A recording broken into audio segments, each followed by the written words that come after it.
Usually it allows me to like record long videos. It just doesn't save to like Google. Oh, sure. All right, so it's not held tight, but it looks good. Okay. Right. I'm not worried. All right, guys.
was the introduction, without needing any English. But now comes the part where we try to explain ourselves. So this was. So this is a sitar, first of all, for those who just entered. It's a Indian classical instrument. It's about 500 years old or so. And as you can see, it sort of resembles a guitar in some ways, or some other string instruments that you may have seen. But there's also a lot of strings here.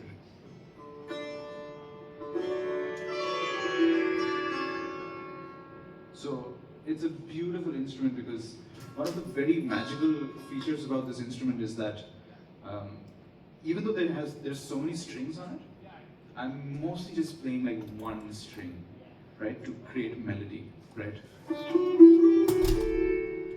Right? It's all just happening on one string, and all the other strings are kind of just like,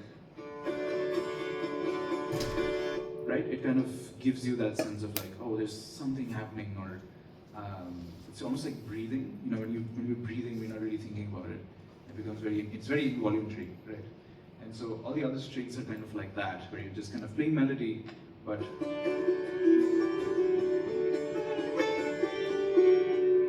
most of the melody is just happening on one string.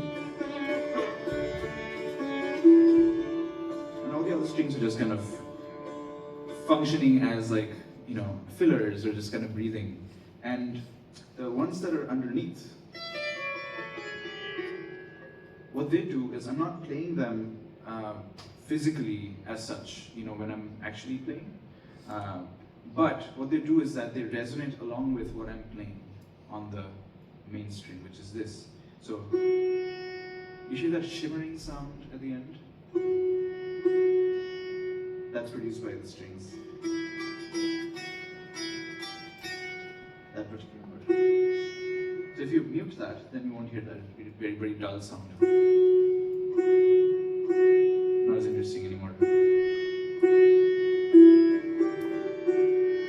So it kind of gives that ethereal sound that's very typically associated with the sitar. And that kind of pretty much informs the entire sound of the instrument. And also, you can do very expressive things with it because there's a lot of room for you to bend the string, right? So on a guitar, for example, you may have seen like people kind of bending the string to like change the pitch, right? But on the sitar, you can do way much more bending, right? So you can go all the way from this note to, which is a lot of notes, right?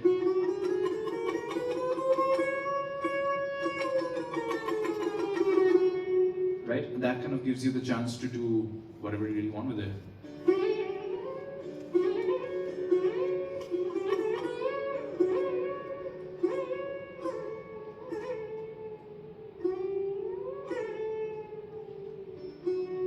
So it's very expressive that way.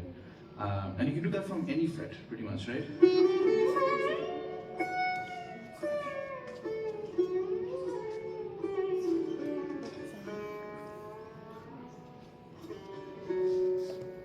Right? So that just kind of gives you an idea of all the things that you can do with this sitar.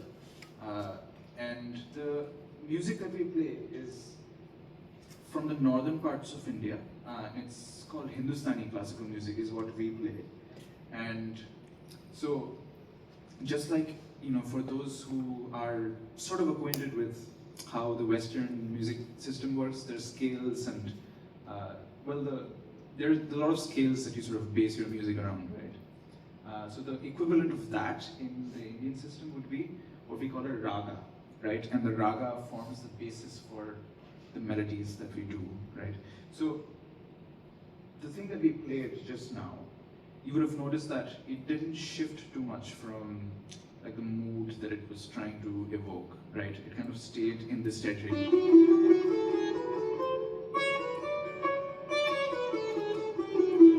So something that's very different from this would sound like,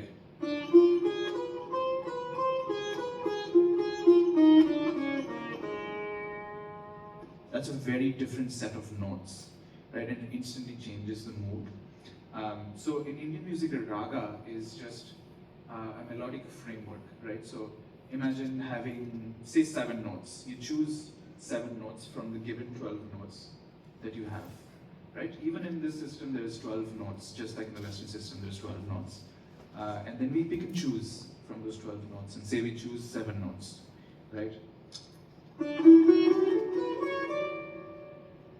Actually, let's change the raga.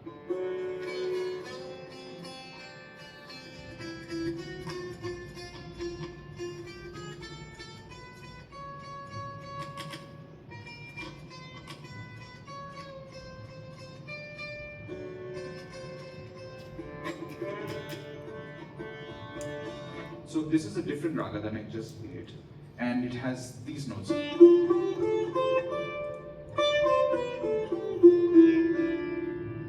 Right?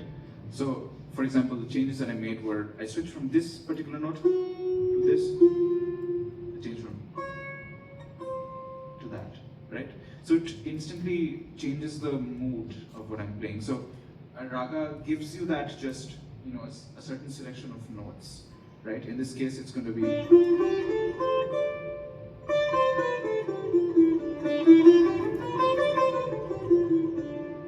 Right? And then you make some rules on that. For example, when you're going up the scale in that direction, I'm going to skip this note, I'm going to skip this note. And that becomes. Right? So it gives this pentatonic sort of flavor to it. And when I'm going down the scale, this direction, then I'm going to include all the notes. Right?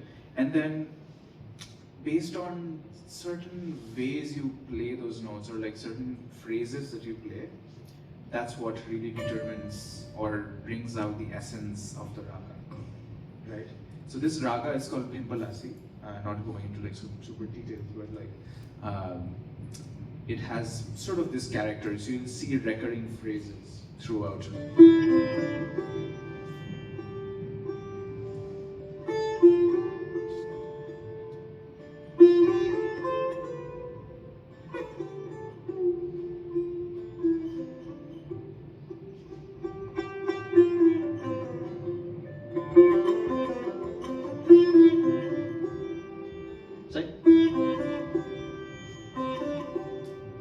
See, so that's like a blueprint that you would hear throughout this raga being played in different forms.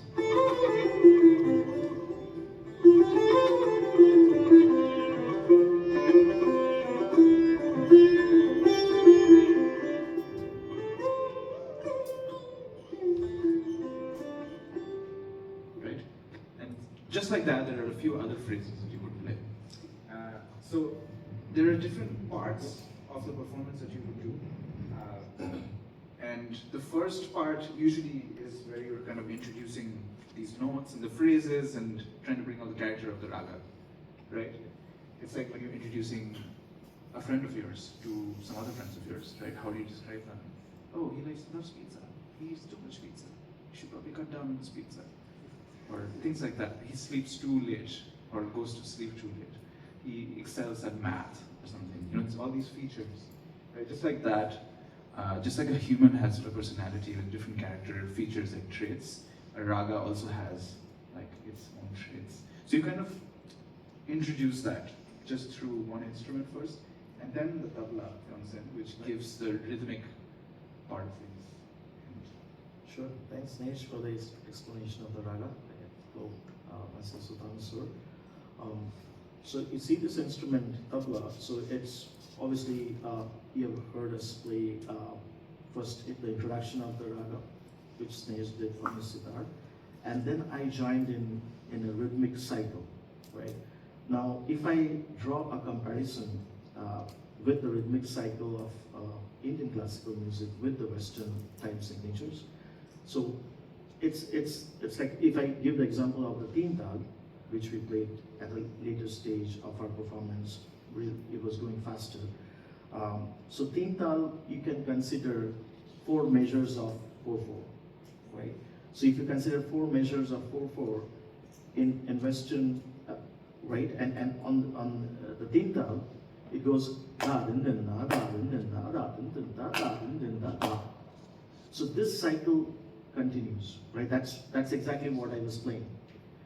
Now, tabla is learned as a language. So every syllable that we play on the tabla, it has like we can recite that as well. Na, tete, tere kite. Right? So all these syllables, you know, is something that's forming that rhythm. So like, for example, the tal that we were playing, so we just don't learn the tal. It's about how we can express different ways, different formats in the tal and build onto that. Like when we learn a language, we just don't learn the words. We have to learn the words, frame a sentence, express through that sentence in a paragraph or tell a story, right? So same way on the tabla, we create that. Like with all the phrases that I was playing, we can create dhage na dha, dhage tere kite. So if I little bit expand that, dhage na dha, dhage tere kite, dhate ke geta ke dhene na na kata. Dhakre dhete te gena dhati gena, dhate ke geta ke dhene na na kata. So you see how the language is resembling what I'm playing on the instrument. And if I go in and like play this in the rhythm, it's in the same teen tal, right? So it will go dhaki, dhaki.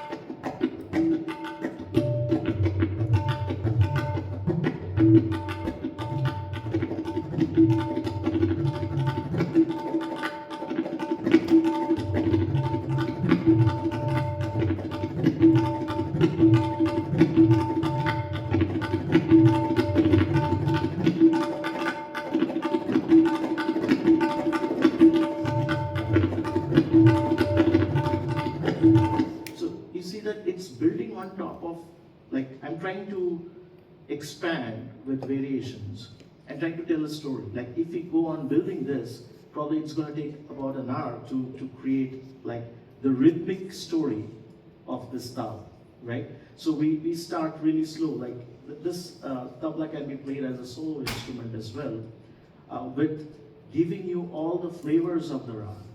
Like, as Snesh was explaining, like, how we can give the features and the flavors of the rag, same way on the tabla we could give all the flavors of the tal, right? And it starts with slow rhythm in Bilambit, which is a slow tempo, and then we gradually go faster. Now, explaining about the instrument first, so you see there are two drums, right? Hand drums. I'm not using anything. I'm just playing with my hands, with my fingers. So the right hand drum is tuned to a pitch, and that exact pitch has to match what the sitar. So that's the D, right? So that's what we tune to. So if I'm playing with Snesh, the sitar that's tuned to D, I have to get a tabla that is tuned to D. On the other hand, the left hand drum or the bass drum, which is called the Maya, this is not tuned, right? So it gives the freedom of expression. So I can go, right? And different ways.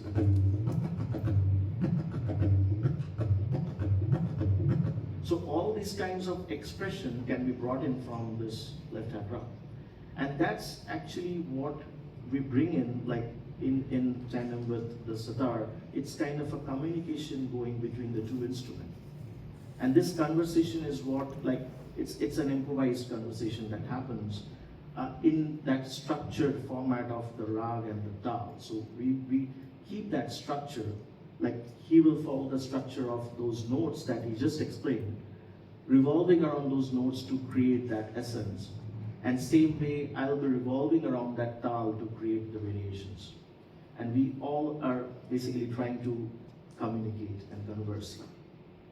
So yeah, that's kind of the two instruments.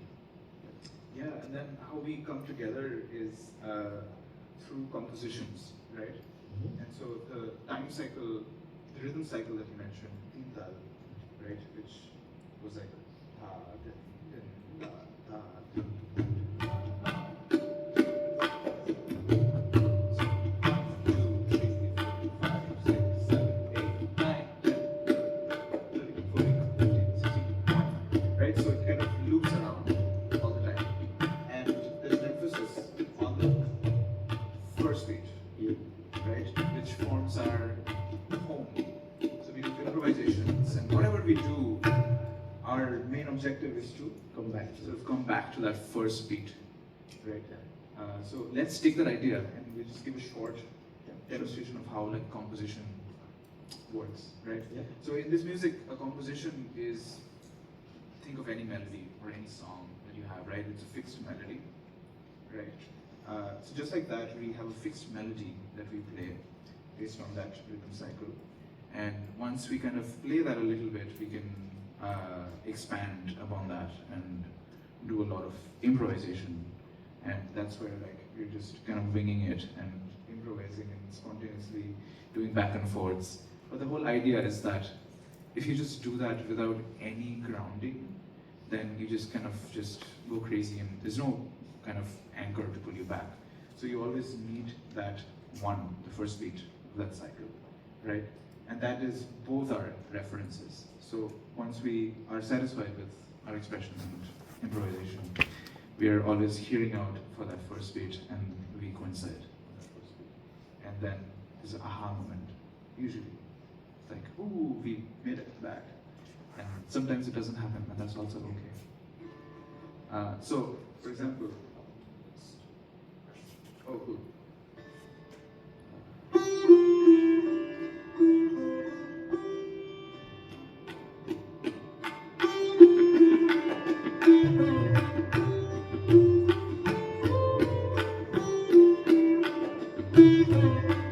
That's the one.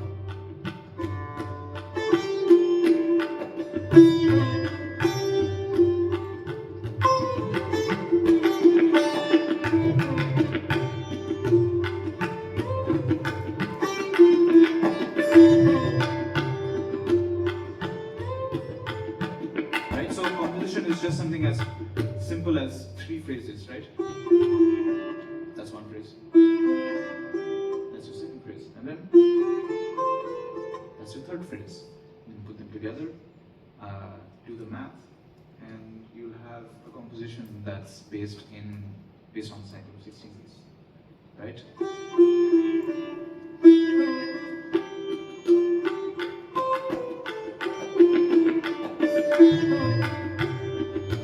Right?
And then we end on the one, and everything is fine.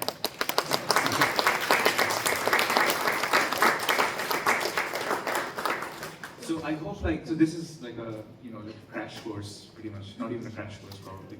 It's like maybe 2% of what can be explained, but I hope this gives you like a little bit of an idea of what we're dealing with here, and would very much, love to answer any questions that you may have going forward. Where are the metal like water swans are? So these are the frets, Oh, right? So so that's one way of knowing like what note that is, for example, and you can move them on a sitar, and that changes the pitch, right? So it's all physics pretty much, in the sense that based on what the length between this fret and the bridge here is, that determines what note or what pitch you're playing, right? So the longer the length is, right? For example, this fret will produce a much lower sound versus this one. So the distance is much shorter. It's a higher pitch. Yeah. Can you play between the frets? Or That's a really good question. You can't actually, unfortunately. But you can bend, right? So if you want to play between these two frets, for example, there's no way to actually produce a note if you're playing something between. It's just going to produce this note. But you can play something in between by bending from the previous one.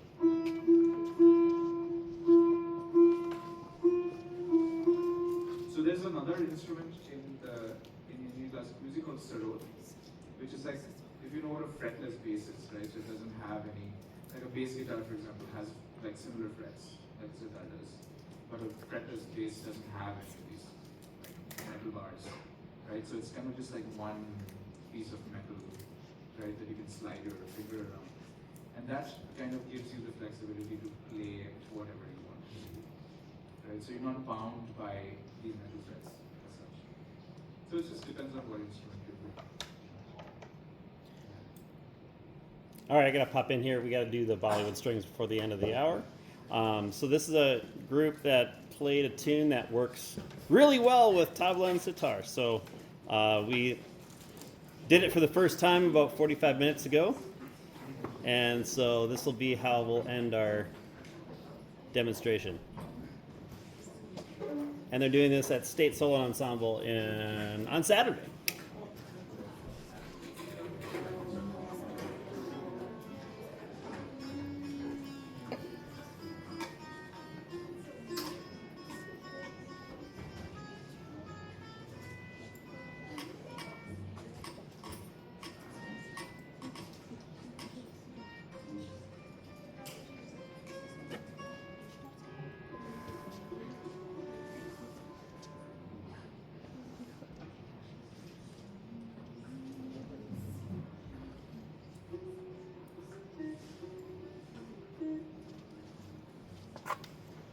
All right, what do you guys do? Who starts it? You start it? Yeah. All right, go ahead.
Nice.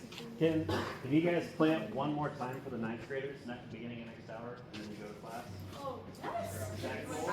They don't have to go. Is that good? All right. So thank you guys for coming. Thank you guys again for being here.